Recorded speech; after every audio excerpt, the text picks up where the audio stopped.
Hi అండి.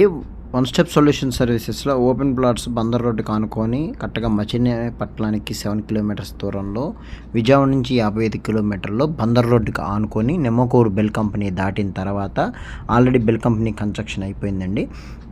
అక్కడ నుంచి 2 కిలోమీటర్ల వేరియేషన్లో బందర్ రోడ్ ఫేజింగ్ 60-40 రోడ్స్తో డెవలప్మెంట్ స్టార్ట్ అయిందండి. మచిలీపట్నంలో చాలా డెవలప్మెంట్స్ రాబోతున్నాయి. రాబోయే రోజుల్లో ఎలక్షన్ తర్వాత మనకి 4వ తారీఖు తర్వాత ఏ ప్రభుత్వం వచ్చినా సరే బందర్ పోర్ట్ నిర్మాణం అనేది జరుగుతూ ఉంటుంది. ఆల్రెడీ 2 ఇయర్స్లో కంప్లీట్ కాబోతుంది. ఇది అయిన తర్వాత మహానగరం కాబోతుంది. ఆ ఏరియాలో అందుకనే మనం ప్రాజెక్ట్ వేయడం జరిగింది. మినిమం 80 ఎకరాల ప్రాజెక్ట్ అండి. 25 ఏకర్స్ కలిపి నెంబర్ వచ్చింది. ఆల్రెడీ 60-40 రోడ్స్ అండ్ వర్క్ జరుగుతుంది. Tar road facing, Bandar road facing అని 12,500కి కేవలం అమ్ముతున్నారు. ఇప్పుడు మీకు అవకాశం